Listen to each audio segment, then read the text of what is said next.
Accounting হলো গিয়ে আপনার সবকিছুর হার্ট, বিজনেসের হার্ট। কারণ অ্যাকাউন্টিং আপনার ট্যাক্সের জন্য লাগবে, অ্যাকাউন্টস ভ্যাটের জন্য লাগবে, ব্যাংকের জন্য লাগবে, ম্যানেজমেন্টের জন্য লাগবে, মানে সব জায়গায় আপনার অ্যাকাউন্টস লাগবে। তো অ্যাকাউন্টসটা কিভাবে আপনি খুব সহজেই একটা পরিপূর্ণ অ্যাকাউন্টস তৈরি করতে পারেন সেই গাইডেন্সটা আজকে আমি শেয়ার করব।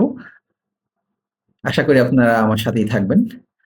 আমরা শুরু করব একদম ট্রানজিশন থেকে। আমরা যখন বাংলা শিখেছি তখন বাংলার যে আপনার পদ ৫ প্রকার: বিশেষ্য, বিশেষণ, সর্বনাম, অব্যয়, ক্রিয়া।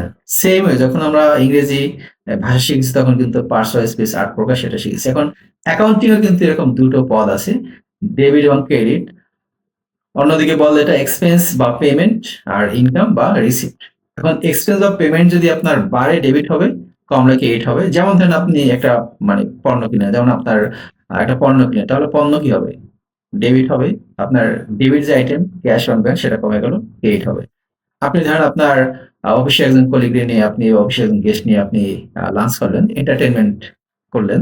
তো entertainment expense debit, bank credit. Same way income statement যখন আমরা দেখবো ডান পাশে আপনার ইনকাম বা রিসিপ্ট যদি বাড়ে ক্রেডিট, কমলে ডেবিট। যেমন ধরেন আপনার যদি আপনি সেল করলেন, ব্যাংকের মাধ্যমে সেল করলেন, তো সেলস ক্রেডিট, যেহেতু সেলস একটা ইনকাম বা রিসিপ্ট। এবং আপনার কি বাড়লো? ব্যাংক বাড়লো বা ক্যাশ বাড়লো, ব্যাংক ডেবিট, সেলস ক্রেডিট। এই যে মানে ইনকাম বা রিসিপ্ট আইটেমগুলো বাড়লে ক্রেডিট হবে, কমলে ডেবিট হবে। এখন এখানে আরো কিছু ব্যাপার আছে, দেখেন আপনার এই যে রিসিপ্ট অন পেমেন্ট, এটা কিন্তু দুই ধরনের, শর্ট টার্ম এবং লং টার্ম। লং টার্ম যেগুলো সেগুলো কোথায় যাবে? যদি লং টার্ম আপনার এক্সপেন্স হয় সেটা যাবে আপনার ব্যালেন্স শিটে, ফিক্সড অ্যাসেটে যাবে, ক্যাশ ফ্লোতে ইনভেস্টিং এ যাবে যদি আপনার লং টার্ম অ্যাসেট বাড়ে, ইনভেস্টমেন্ট বাড়ে বা অ্যাসেট বাড়ে।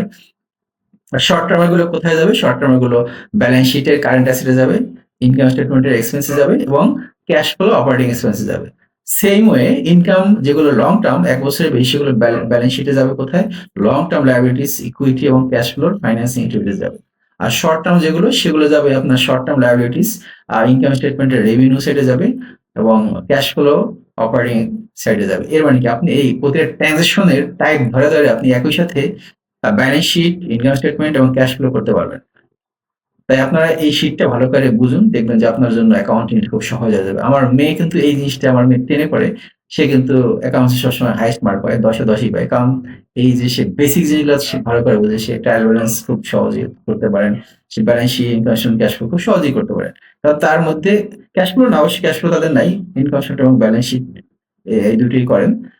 এবং সে কিন্তু যখন কোনো কোয়েশ্চেন করেন সবকিছু কিন্তু বেসিক, এবং তার যে ধরেন ইনকাম এক্সপেন্সটা কি জিনিস, আবার ধরেন জিজ্ঞেস করে কস্ট এবং এক্সপেন্সের ডিফারেন্সটা কি, আবার সেদিন আমাকে জিজ্ঞেস করছে, আপু কস্ট অফ গুডস সোল্ডটা একটু ভালো করে বুঝাও।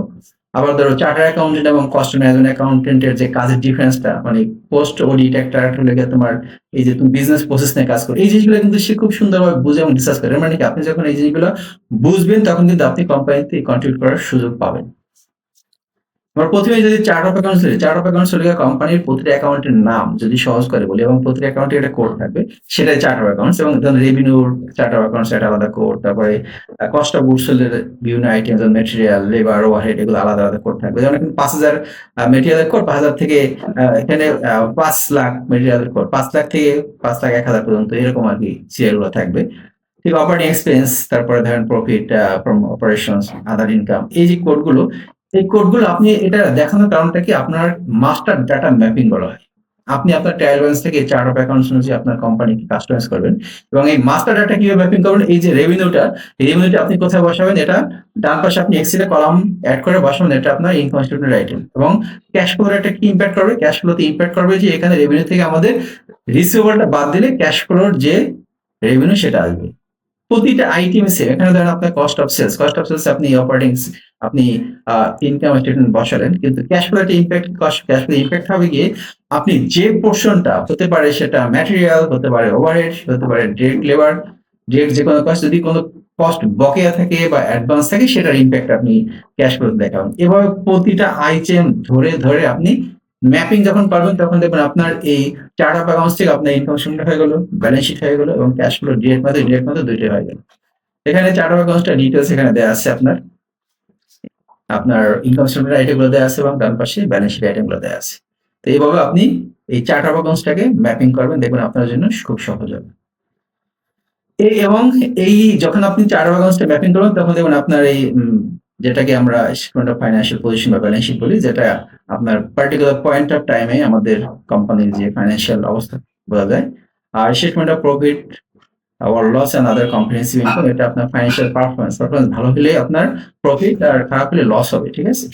এরপরে statement of change in equity. Equity হলো আপনার কোম্পানিতে মালিকের একটা অ্যাকাউন্ট থাকবে, এখানে মালিক যখন টাকা দিবে ক্যাপিটাল তখন অ্যাকাউন্টে বাড়বে, মালিক যখন টাকা নিবে মালিক যখন সে ডিভিডেন্ড পাবে তখন সে এটা অ্যাকাউন্টে কমবে, প্রফিট হলে বাড়বে, লস হলে কমবে। এই 4টা-5টা আইটেমের মধ্যেই কিন্তু আপনার এই ওনার্স ইকুইটি, কারণ কোম্পানি এবং ওনার আলাদা, এই কারণে কোম্পানিতে ওনারদের যে একটা স্টেক থাকে সেটাকে আমরা ওনার্স অ্যাকাউন্টিং অর্গানাইজেশন বা ইকুইটি স্টেটমেন্ট বলি।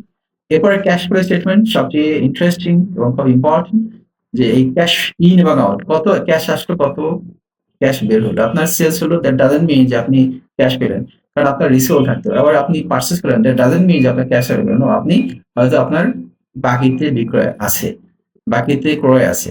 তাই আপনি এই অ্যাডজাস্টমেন্ট গুলো করলে আপনার ক্যাশের অবস্থান জেনে যাবেন। তাই আপনার ইনকাম স্টেটমেন্টের যে প্রফিট এবং ক্যাশ ফ্লোর যে অপারেটিং যে ক্যাশের যে অবস্থা, এই দুটো জানাটা আপনার খুব বেশি দরকার।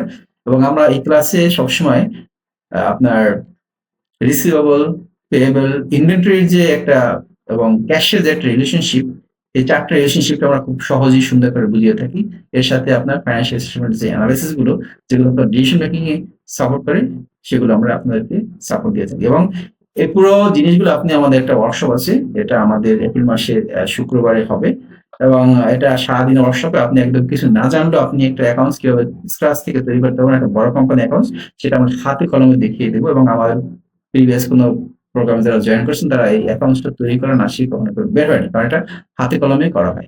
এবং আপনি যদি বেশি শিখতে চান, আমাদের 120 দিনের একটা প্রোগ্রাম আছে, এখানে ফিউচার আইডি সিএফও, কারণ সিএফওর জন্য আপনার প্র্যাকটিক্যাল অ্যাকাউন্টিং দরকার, কস্টিং, বাজেটিং, ম্যানেজমেন্ট অ্যাকাউন্টিং দরকার, ট্রেজারি এবং এফএস ফান্ড ম্যানেজমেন্ট দরকার, কর্পোরেট কমিউনিকেশন দরকার, ইআরপি এসিপিটা দরকার, এবং ট্যাক্স এবং ভ্যাট ম্যানেজমেন্ট দরকার। এই পুরো প্রোগ্রামটা আমরা অনলাইনে রান করাবো, এপ্রিলের মাসে প্রথম দিকে শুরু করবো। তো আপনি চাইলে আমাদের এই 120 দিনের চ্যানেল দিয়ে আপনি এই প্রোগ্রামে জয়েন করতে পারেন, এখানে হোয়াটসঅ্যাপ নাম্বার দেওয়া আছে। এবং আপনারা অ্যাকাউন্টস তৈরি করার জন্য এখানে যে আমি কিছু গাইডেন্স শেয়ার করেছি আপনাদেরকে, বিশেষ করে ট্রানজিশনাল থেকে শুরু করবেন আপনি অ্যানালাইসিস করে, এবং আপনার চার্টার অ্যাকাউন্টসটা আপনি কিভাবে ইনকাম স্টেটমেন্ট এবং ব্যালেন্স শিট এবং ক্যাশ ফ্লোর সাথে ম্যাপিং করতে হয় সেটা আপনারা শিখে নেবেন। যদি কোনো সমস্যা আপনারা কমেন্ট বক্সে শেয়ার করেন, আমি চেষ্টা করব আপনাদের রেসপন্স দেওয়ার জন্য। আমি বিশ্বাস করি যে আপনারা এই ভিডিওটা দেখে উপকৃত হবেন। আপনার টাইমলাইন শেয়ার করে রাখুন, যাতে করে আপনি আপনার এই ট্রায়াল ব্যালেন্স বা চার্ট অ্যাকাউন্টসে আপনার যে মাস্টারটা ম্যাপিং করে কিভাবে income statement, balance sheet, cash flow করা যায় সেটা আপনি শিখে নিন। তো দেখা হবে আপনাদের যদি আপনারা কোনো প্রোগ্রামে জয়েন করেন। Thank you.